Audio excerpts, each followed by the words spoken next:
We're back to the only live Monday through Friday lacrosse talk show. This is Daily Dive.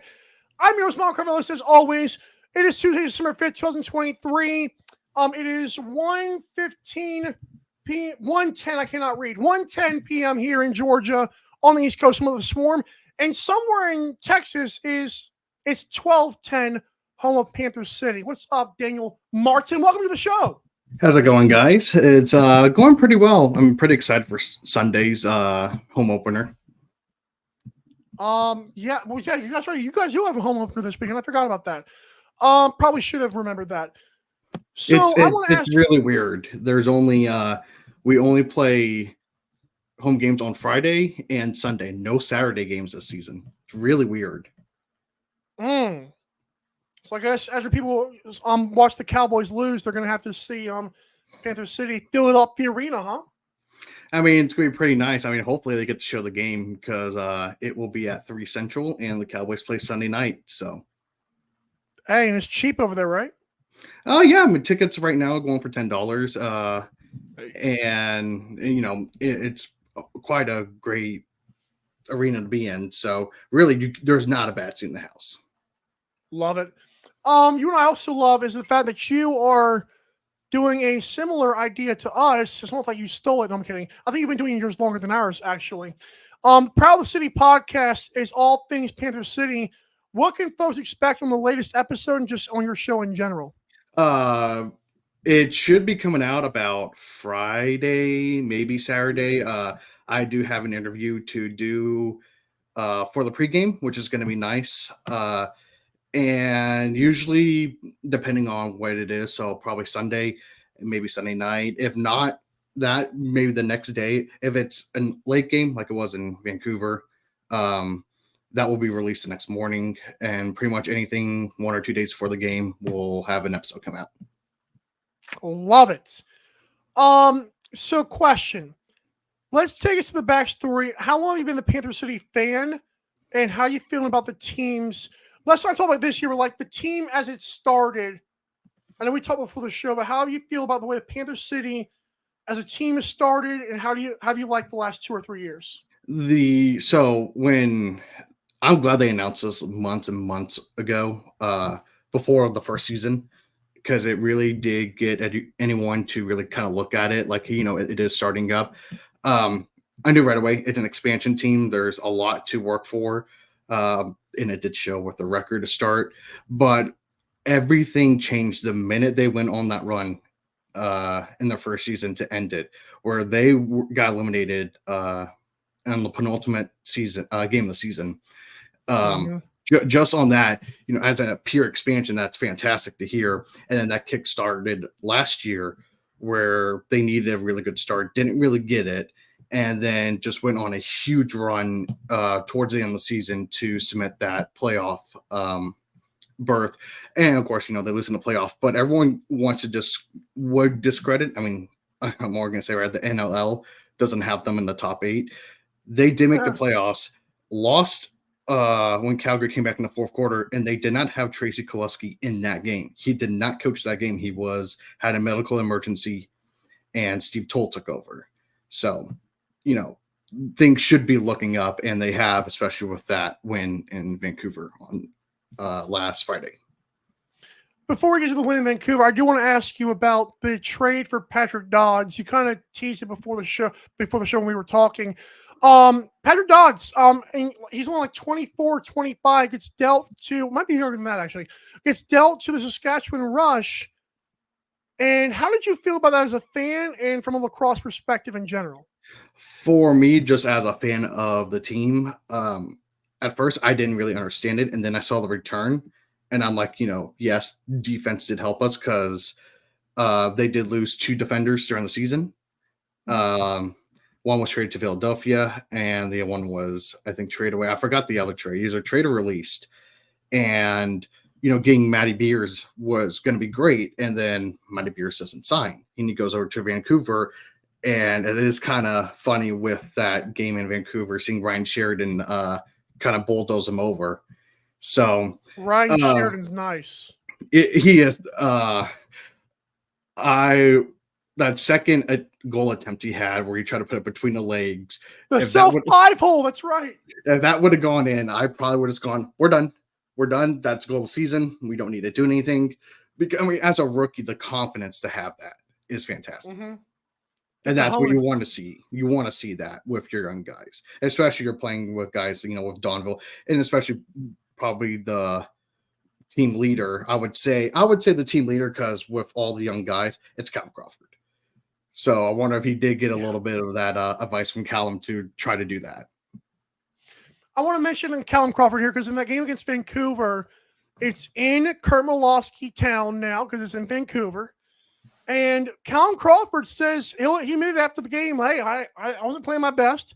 This is a guy who may have mulled retirement once again in the offseason. And yet he comes in there and says someone called him washed up. I wish he would have disclosed who that was. But how did you feel about his performance and the team overall? I don't understand it. Why would you call him washed up? Last year, in 10 games with Panther City, he had 46 points and 19 goals. That's not bad for a guy who is quote unquote washed up. Mm-hmm. And, with the team in Vancouver, with the coach coming from Calgary, they always play good defense.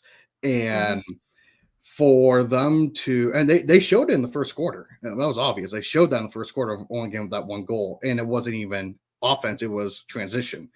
But, once Sheridan put that one goal in to make it 3-2, the floodgates open, and then Callum Crawford decided that it's time to take over. And that's what he does. That's what he's always done. He did that all last year. When you need a goal, he's the guy to go there. Veteran presence. I love it. So moving forward now, you guys do have a home game this weekend.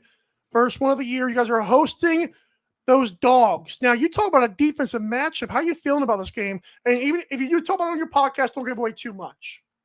I haven't recorded yet, so that's going to be fantastic to go off of.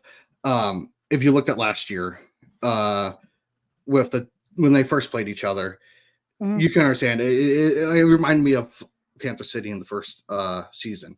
It happens. Then the second game happens, and that was a defensive battle that, by far, when they said Landon Kells came in, I'm like, okay, whatever. In the first game, then he absolutely dominates Panther City in the rest of that first game. Second game, he absolutely dominates. In the second game, the fourth quarter happens, they break away and win. The third game, and I even tweeted out during that second game, I never want to hear this guy's name again going to the third game, because he's good. I like Landon Kells. The way he played in those games was fantastic. He's going to be the reason why this game is going to be close. And especially, you got to give to Steve Toll for yesterday, too. Again, the first quarter wasn't that good. And then he puts Evan Messenger on Keegan Bowell, and Bowles gets shut down. And he's used to getting those one-on-one matchups and would go around guys in previous matchups. But when you put Evan Messenger on him, couldn't do anything. Yeah, Keegan Ball, I think, went 0 for 10 or something like that, or 1 for 10 in goals. I'm a shooting percentage guy, so it's got to feel good. Going forward this season, I have a question regarding the future of this team, because the sportsbook's odds, I tweeted at you earlier, they're not very favorable. They went from like 12-1 and they stayed at 12-1. Of the 5 teams that won this weekend, in fact, 3 of them improved their odds on FanDuel Sportsbook. Then you had the Albany Firewolves, who stay the same in Panther City. The disrespect, is it real right now for the Fort Worth team? And how do you feel about the team in the future? It's been like that since last season. Everyone kind of doubted us getting in, and then that big run at the end does help. I mean, the way they shut down teams, and especially for the end of this season going forward, again, it's that I keep on pointing to the January run, which for people who don't know, where the arena they play in during January, or kind of last year was December, they decide to have the rodeo come in. I know it's kind of a little bit off topic, but because they're there, they have to play a month straight on the road. So with that, it's, at the beginning of the year of 2024, they're at Georgia, they're at the Riptide, they're in Vegas, they're at Saskatchewan. So their last home game is Friday, the 22nd of December, and then the next time they play a home game is February 9th. So Oh, that stretch right there, they have to go at least 500 or more, and then we'll see. I think they could get Riptide in the dogs at least. I mean, I wish that game was here. I'm not gonna lie. I would love to see Jeff Teat play. I'm a big Jeff Teat fan, but I am with too. If it helps. that, I get a consolation prize, and I get to see Dane Smith at the end of the year. So I will take that as well. Yeah, Dane isn't bad. Dane is not bad at all. Any parting shots before we do let you go? I appreciate what you've done on your Twitter. You've interacted with us. You kept the engagements going. You're willing to come on the show right away. Any parting shots before we let you go? Just I guess tune in to watch this team on Sunday. If you guys are listening from my perspective, buy tickets, show up because it is fun. The team is good, and for this is not going to get out, but for the media anywhere in the DFW area, please consider going to see this team. Hey, well, your media. I mean, tell Andy S. really hooked us both up, so we're good. Yeah, my boy Andy. He is actually the reason why I'm here because he did during my first season. He did give us some legitimacy, always interacting with us. So that has turned into me in the second season getting more access and getting a press pass. So thank you, Andy. He's the reason why I've been doing this. Well, keep the fire going. Don't ever stop because if you stop, the Legion can continue to grow without you, man. Thanks for all you do, Daniel. And we, again, appreciate you coming on this show to talk about those pesky purple cats. Thank you, guys.